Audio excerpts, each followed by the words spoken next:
Bienvenue dans ce nouveau numéro de l'Actu Vue du terrain. Ce soir, nous recevons Arthur Breton. Bonsoir. Bonsoir. Alors, vous êtes manceau. La première fois que vous avez fait du tennis de table, c'est ici, au Mans. Et puis, plusieurs années, vous êtes allé en faire de l'autre côté. Vous êtes parti dans le continent asiatique. Ce sont pour des raisons professionnelles que vous êtes parti là-bas ? Exactement, en fait. Maintenant, je suis en Chine depuis 7 ans, oui, voilà. Et donc, au début, en fait, je terminais surtout mes études tout en continuant à travailler. Mais donc, depuis, je travaille donc en Chine, à Shanghai. Et donc, par la même occasion, j'en profite pour rejouer beaucoup donc au ping-pong, au tennis de table. Voilà, justement, c'était l'occasion de se confronter au plus grand.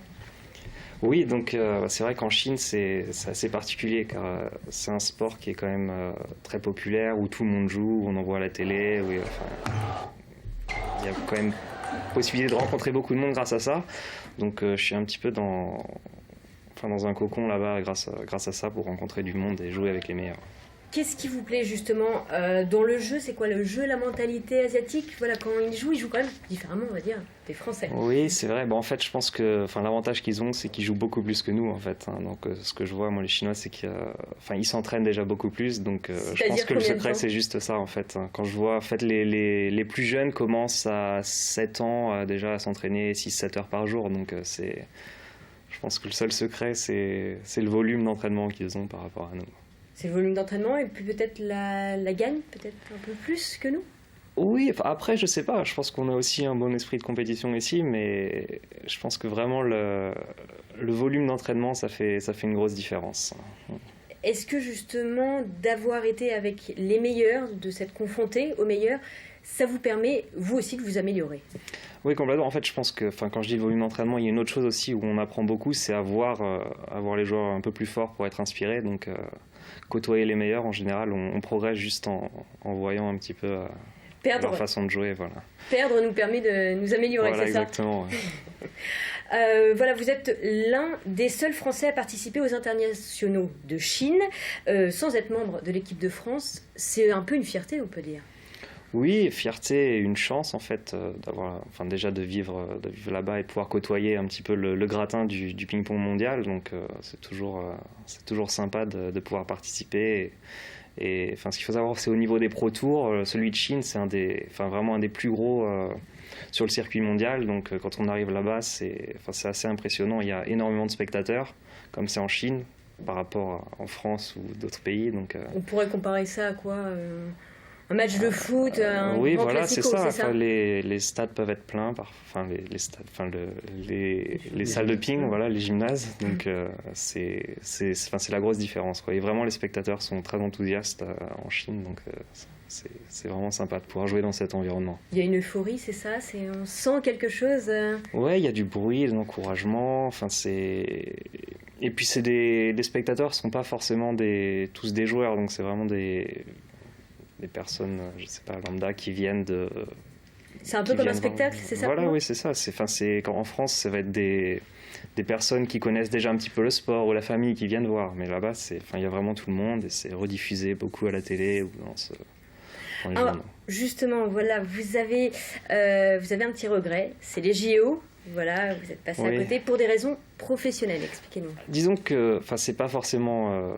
je suis passé à côté des qualifications donc, qui se passaient début avril au Chili, donc où je devais aller pour coacher un joueur, deux joueurs, mais malheureusement donc, j'étais un peu trop pris par le travail, donc j'ai pas pu m'y rendre. Et malheureusement, donc, du coup, aucun de mes 2 joueurs ne sont qualifiés, donc pas de Rio cet été, c'est dommage. D'autres objectifs en tout cas? Après, en tant que coach, moi avec la Jamaïque, a priori j'aurai les championnats des Caraïbes qui arriveront en début septembre.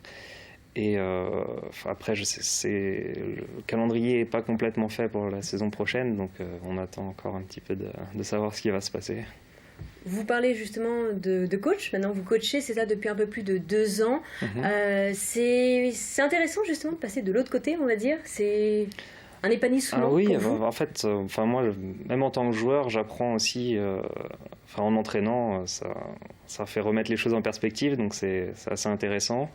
Donc j'ai commencé vraiment avec les Maldives il y a 2 ans.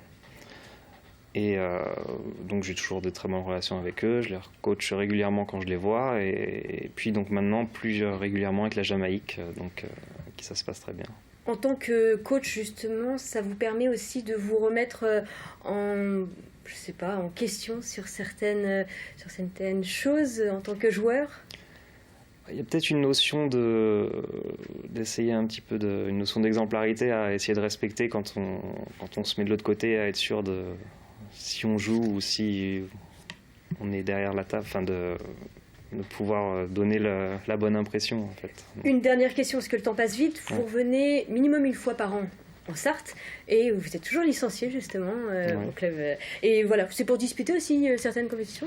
Quand je suis ici, j'essaye de jouer le plus possible. Hein. C'est toujours intéressant de revoir les amis, les joueurs de mon club avec qui j'ai un petit peu grandi. Donc c'est toujours bien de pouvoir participer à quelques tournois en Sarthe ou dans la région ou dans toute la France en général. Donc c'est toujours sympa. Ouais. Si vous aviez un conseil à donner à des jeunes pongistes qui nous regardent peut-être, qui sont passionnés par ce sport et qui veulent en faire leur... Moi, ce que je vois maintenant, c'est que c'est vraiment, faut essayer d'aller à la table le plus possible, quoi, pour l'entraînement. Voilà, l'entraînement, c'est là où la clé. De ce que je peux voir, il y a beau avoir du talent, mais je pense que où on voit les meilleurs, c'est ceux qui s'entraînent le plus en général. Donc, je pense que c'est pareil dans tous les sports. Hein, tout à fait. Merci Arthur Breton d'être venu sur ce plateau. Merci Bérénice Angot. On se retrouve la semaine prochaine pour un nouveau numéro de l'Actu Vue du terrain.